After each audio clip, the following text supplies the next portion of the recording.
Kani gade ke Pati CCTV. Kaplim kasi ke bekerteng kila. Kabala peni ha biju senama Shillong kala kring sisai ki pai ba nongwan petkai namar kani kaplim gade kabala penmi do ba PF lingdo kumu director bat producer kabala stang peni na do ka arpoi terik bat kaban penkot pan ha ka art penyo terik mentau panai kata na do ka Porsche post teng men stamp shibaji no phaisngi lai teng janmien rew baji janmien bat prash teng janmien uba PF lingdo oleh thu bayakani kaplim Rasnan adu usnam 8,000 khatlai namar up ya ka khun bakan dahe uloong ka ji ai kerteng kila ya ka phlim khasi ka dei namar ka jing sutna chung u ban ai da ka kerteng phareng ya baro ki phlim ki bula de penmi ki badan palat khatlai teli e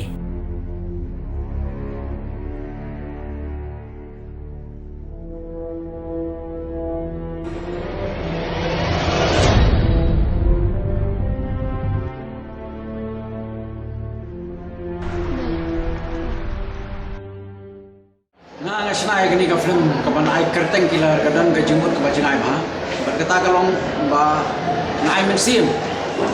ya ki thai samla ki kun swat ki rangni ba kim dei bandu jing kerman nama ki kan thai ru idon ni la ka bo wala ka bormet hoi kimran ka bormet ku morang ba andre ka buj juki kalong ku morang ba ta kadang ngai mensim ya ki ba shem jing e jing jar ba kim dei bandu jing kerman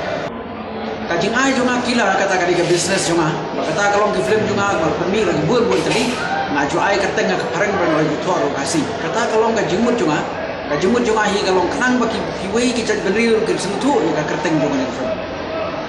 aga jing sa kala dak chnai ke film kala shoot ke film aga senam araja karlai tadi ke simpor padanga bandap hadu katlang juga senam araja khatsan kadau nama bang apa ya ka actress ke banak hadu bakan dahe kajing dia jong ni film kalong ba